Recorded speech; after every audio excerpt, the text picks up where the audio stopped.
like to welcome you to EMU Today. This is our maiden voyage. We are very excited that you are joining us for what is an exciting and engaging opportunity here from Eastern Michigan University. My name is Mark Esley, and I will be your host, but I am so pleased to welcome Sarah Potter-Racke. Right? Right. All right. And we're so excited to have you. How are you? I'm great. How are you today? Good, good. Now tell us briefly about yourself, if we could. Yes, I am a junior, and I'm double majoring in electronic media and film studies and entertainment design and technology, and I'm looking to graduate from here in about April of 2019. Good. And what do you think about doing this show, EMU Today? What do you think? I think it is an amazing opportunity. Yeah, I think you're absolutely right. We are so excited to have you, and she is our co-host, our student co-host. We are so excited to have you join me on this set with our very first broadcast, with our very first special guest. And I'm so pleased to welcome Dr. James M. Smith. He's the 23rd president of Eastern Michigan University, and he's been here since July of 2016.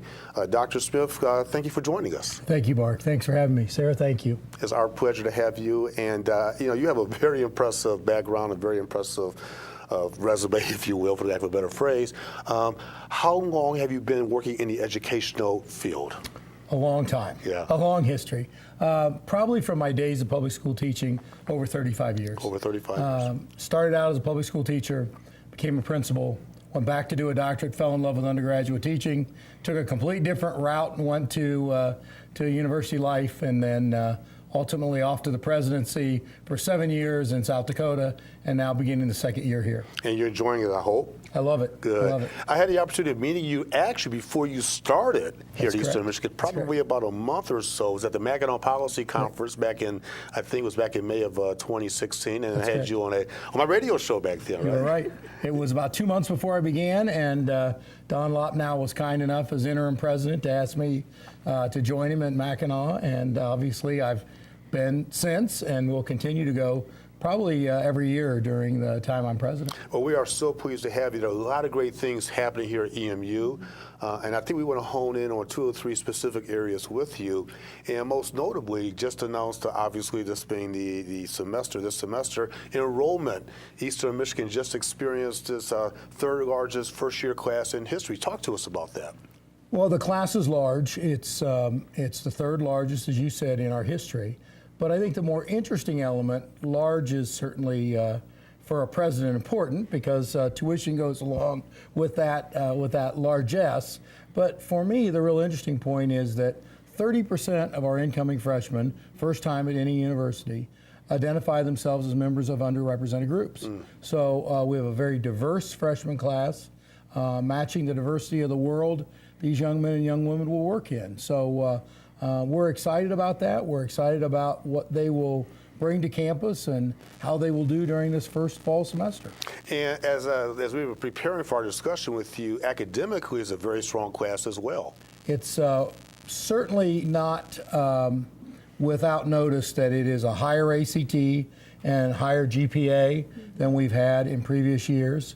And the numbers in the honors program continue to grow. So it tells us that very academically gifted young men and young women joining us. And for those of you viewing, I'm actually an alum of Eastern Michigan University. When I was a student here, we had a very strong commuter population. That's going back just a couple of years ago. Right. Okay, maybe not. How would you categorize the student body in terms of predominantly a community university, coming from Metro Detroit, Southeastern Michigan, or is it from the Midwest? How would you categorize the incoming freshmen? Well, we still have a good number of commuter students. Certainly as our students are further into their undergraduate experience, they find localities that may be 10 or 15, 20 minutes from campus for living. But we have a number of students that stay on campus all 4 years or 4.5 years. We recruit very largely from about a 5-county region surrounding Ypsilanti, but we recruit all over the Midwest and all over the world. Sarah, for example, is from Wisconsin. It's not unusual to meet a student that tells me they're from Florida or California or Arizona, and usually the question follows, are they athletes? And that's not true. Yeah. We recruit students from virtually every state in the nation, and they come to us for all kinds of different reasons. And speaking of every state and nation, we have a very strong international program, sir. I think you want to ask about a campaign that was recently launched. Yes, so I'm glad you mentioned the diversity of the incoming class. It is super important to me, coming from a small town in Wisconsin where everyone's predominantly white and Christian and straight. Coming here and seeing people from all different kinds of communities, I had noticed at the beginning of the summer that there was the "We Are Welcome" or "You Are Welcome Here" campaign with all of the banners. Could you touch on that for a moment? Well, certainly. I wish I could take credit for it. Walter Kraft, our Vice President for Communications, along with folks in our foundation, my wife, Dr. Connie Rule-Smith, was very interested in doing this, talking about how do we tell people that in an environment where you may be reading in India and China that you're not welcome in the United States, that you truly are welcome at Eastern. So we came up with the concept of a banner campaign, matching what Temple University had originally done. But really more importantly, we wanted to take it to a new level. So we've done a banner campaign, we've done a video, we've done a city video. We just did a "We Are Welcome Here" because we brought all the international students last Friday together to do a little video piece. So we think that's incredibly important. And just as you said, Sarah, everyone that comes to Eastern should see the world as they're going to see it in their occupational future. And that's not going to be all white Christian straight people who live in small towns in Wisconsin, Minnesota, or Arizona, or Texas. So we think that that's a very good campaign for the university and a very good campaign for student recruitment. And I think we have the actual video here for the audio for the "You Are Welcome Here" campaign. How successful has that been so far? I know we just launched it. I know you just launched it recently. What's been the overall response to the campaign? Well, the truth will come probably a semester or two down the road because we're always recruiting for that next class. I can tell you the students that are featured could not be more delighted. They're sending their Facebook posts and their Instagram and their Snapchat pieces back to their home country. In China, there's a communication system called WeChat, and the WeChat is a very popular communication methodology that has lots of banner pictures from our Chinese students. So we think it'll be very popular. International recruiters have been very positive. We use recruitment specialists to assist us, and they're very positive at what they think the future will be for recruiting students to come to Eastern. And our proximity to Detroit International Airport is pretty special. 20 to 25 minutes without traffic, and you have a direct flight to Beijing or Shanghai or almost anywhere in the world. We're very fortunate that we live near an international hub, an international airport such as Detroit Metro.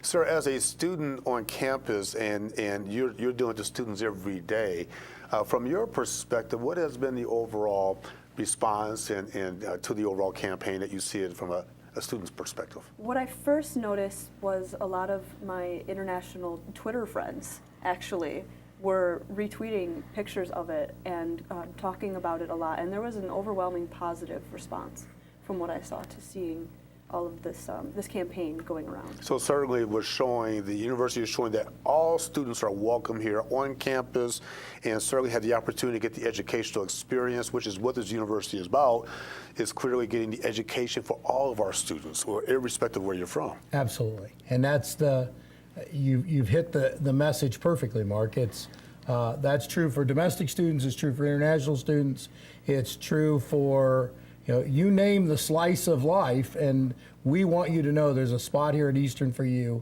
There's a comfort level at Eastern. There's an engagement level at Eastern that will make you very comfortable and very happy with your undergraduate or graduate experience. You know, what's interesting too is about the investment in the university. I know we're investing in our students, but as a student here, as I walk on campus, when I was a student here, certainly we had the core buildings. And as I recently have gone back on campus, I noticed a lot of investments are taking place, a lot of newer buildings it appears to be coming on campus. Talk to us about the investments, and I know, sir, you had a follow-up question on that as well. So what have you? $80 million a summer. Now, $40 million of that is Strong Hall. Strong Hall was a desperately bad science building that needed to go, and the state was was our partner, and 30 million of that. And then we have $10 million investment ourselves. But we also have done Quirk Auditorium, Quirk Theater. We've done a new East Loop Road. It's a brand new road behind Alexander Music Hall, going in front of Quirk and Sponberg, and then exiting all the way up to a circle that takes you in front of the Rec IM. We're doing my walk over here today. I was able to see that all of our blue call boxes are now working because we had some down for electronic infrastructure we were working on. So a huge investment in our buildings, our grounds, and our facilities. Briefly, may I ask a question? Sir? Yeah, I wanted to also mention, I work for EMU Theater, and it's amazing to see a school investing in the arts. So I really appreciate everything that's done over in Quirk. Going forward, what are the goals for investing in the future? What you can tell us? Well, we have another piece of work to do. If you're there often, you know the windows are not very attractive. So I think that's one of our next big projects in Quirk. We know that the cogen plant is fundamental to what we want to do, and that will be up and running in January. That'll allow us between 90 and 96% of our electricity will be produced on campus. People that have stock in energy companies aren't real happy with us, but the reality is we think it's the right thing to do. Our students think it's the right thing to do, and we're going to continue to push that forward. We have some others that we're looking at. Sill Hall needs a big upgrade, and then we have a lot of fundraising activity going on in athletics. So we'll see how all that rolls out in the pretty near future. I know that we have about a minute or so to go. I do want to ask from an alum's perspective briefly, do you find the alums getting re-engaged with the university as well? We do. Certainly we'd like more. Presidents are always anxious to meet alums because they have great connections for us. They have great connections for our students to do internships and do practica and other kinds of things. But yes, we are seeing more and more engagement, and we need to work on that front continuously because we've lost some people over the years. You know, as we've not reached out, we may have lost a decade, and we need to double back and get those people fully on board. In our closing seconds, I got to say, although the football team is maybe coming a little bit short field goal wise, but it's getting better, right? Correct. It is getting better. It is getting better. All right. Well, we want to thank you, Dr. Smith, certainly for coming in and really being our very first guest. We just appreciate everything you're doing. My pleasure. Thank you for having me. Appreciate it. Absolutely. My pleasure. We'll be right back after this commercial break.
Welcome back to the maiden voyage for EMU Today. We are so pleased that you're joining us on this program, which is dedicated to the Great Eastern Michigan University. We're talking about various programs from across the university environment. You just heard from President Jim Smith, who kind of gave his perspective as well.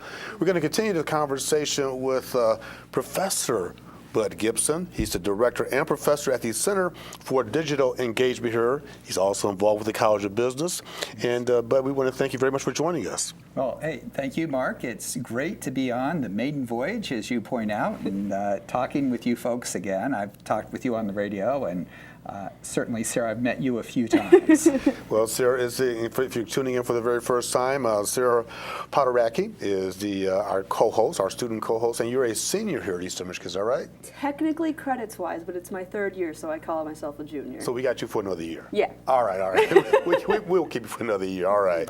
But tell us about, first of all, your background. How long have you been with the university, and how did you get into your current capacity? Well, you know, shockingly, I'm in my 12th year. Yeah. It just flies by. I was originally at another nearby university for 9 years and then transitioned over to Eastern. I've been at the College of Business the whole time. Got my PhD at Carnegie Mellon University. I have an in Pittsburgh. Yeah, yes, in Pittsburgh. Yes, and I have an MBA from the Wharton School, and then I got my undergrad at Georgetown University. Good. So, you know, I just kind of worked my way through to academia. Good, and you're the director at the Center for Digital Engagement. Exactly, yes. What is the Digital Engagement Center? Well, for about 10 years now, we have been getting into digital marketing over at the College of Business. And 2 years ago, we said, well, you know, we've got to do something to pull all of these efforts together. As we had a number of people doing different things. And so we decided to launch this center. And so we just launched it. You know, I think it might be easier to talk about the center if we look at some of the photos. Sure. So I think we have the photos upcoming, and kind of walk us through the center. Now, you have a summer program, I believe, right? We do, and we have a fall workshop. And that was really what kicked us off. In this photo, you actually, this is a photo from the workshop. It's an audience shot. And I want you to remember that guy looking forward, the center of the photo. He's Chris Davis. Right next to him is Judy Davis, his mother. She's a faculty here. The goal of the workshop is to kind of bring us together with the community, get students engaged with speakers, professional level speakers, as well as other speakers just out of school. And so you see Chris there. He was still in college at the time. So if we can go to the next one. This is Angelina Miller, an alum, who now is the manager of Agency Relations Canada for Google. She was here just as she had joined Google, talking to us about search marketing with Google.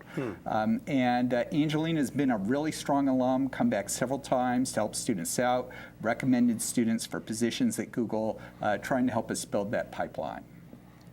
Next. This is Chad Wiebesek, and I thought it would be interesting. Chad, at the time, was the director of social media for the Pure Michigan campaign, and he was also our first executive in residence at the Center for Digital Engagement. Really helped us get it off the ground. And he has also been involved in the You're Welcome Here campaign from the IPSI side now. And so the IPSI location shots were all put together by Chad and made that entree there, and he helped publicize it. So if we go to our next one. And this is Mike Lawrence from Google. I've known Mike for 10 years, and in the background, the blurry woman is Linda Gerard. Sure. Linda started an agency, Pure Visibility, a bit over a decade ago. She's on our advisory board. Mike was our second executive in residence.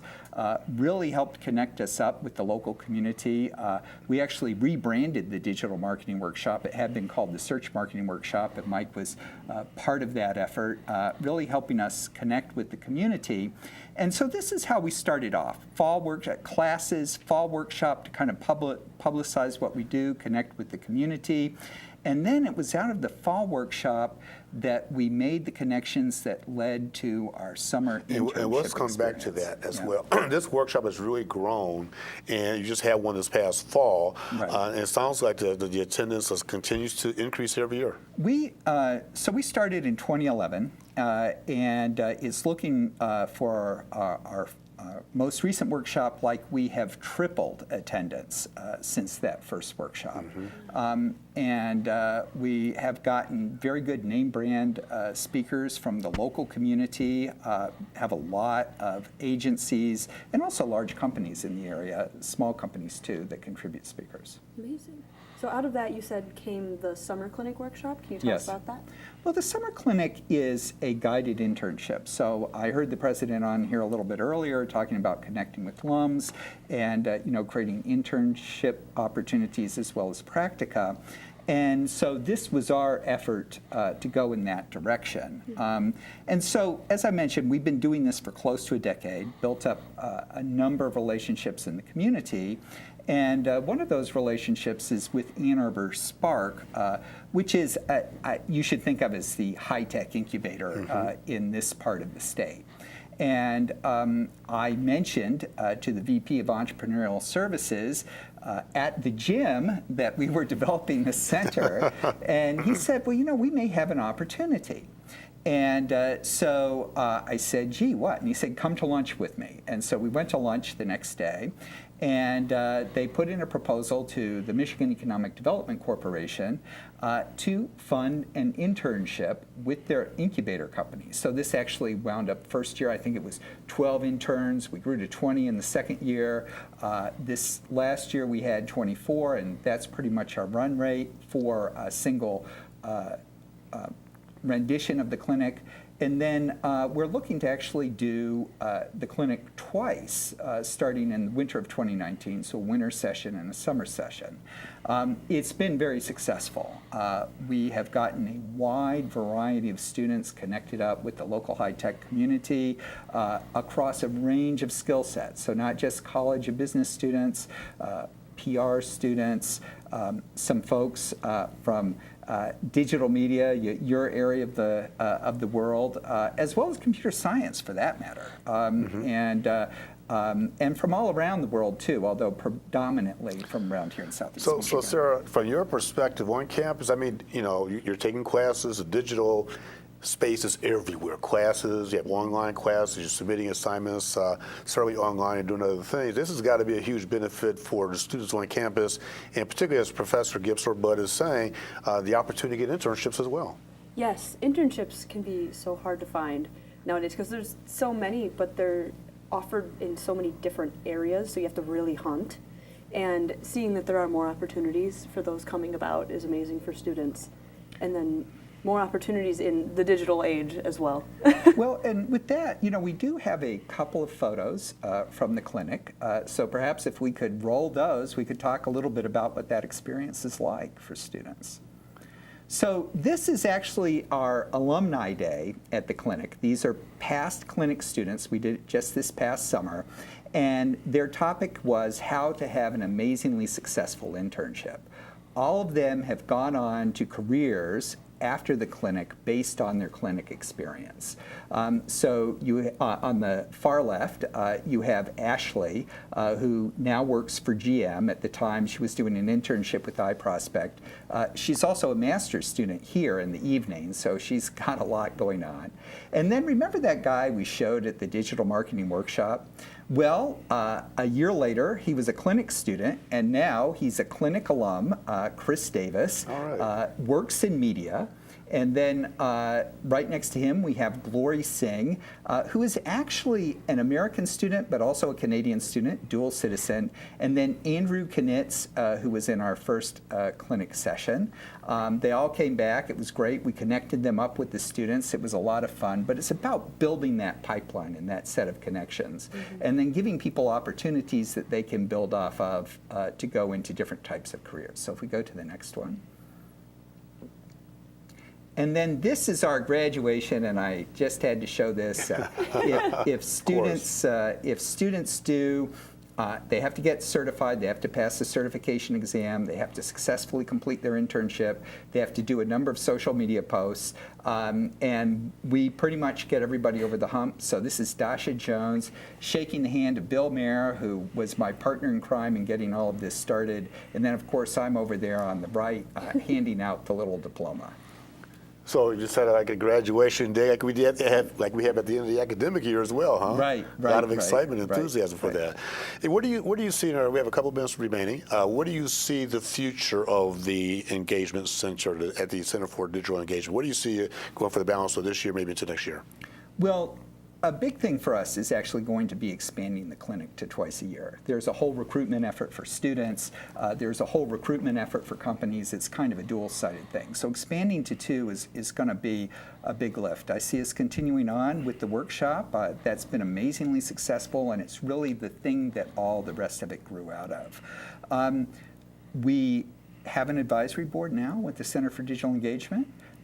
We are growing our alumni outreach and actually have alumni sponsors for our alumni outreach. And so we're continuing to grow down that end, reaching out to other parts of the university. We began that this past summer with the clinic, had great success with it, and we're doing more and more. And I will be recruiting faculty from other parts of the university to be on the mentoring team, and so that's where I see us going. Closing comments from you, Sarah, briefly? If I was a student watching this and I had no idea what to do next, but I had a bunch of interest in becoming involved with this, what would I do? centerfordigitalengagement.org. Go there. We post about our events. As we have recruitment for the clinic coming up, that will be posted there. We'll also be putting out announcements. Well, Bud Gibson, we want to thank you for coming in and sharing the information with our viewers today. We think it's very worthwhile, very engaging. We thank you very much. We wish you much continued success. Well, thank you. I enjoyed it. Well, I want to, Sarah, say on our very first one, very good. Did you enjoy it? Yeah, it was nerve-wracking, but I'm feeling good at the end of the show. Well, I tell you what, we want to thank Dr. Jim Smith and also Bud Gibson for his maiden voyage, and we will check you out the next time on EMU Today.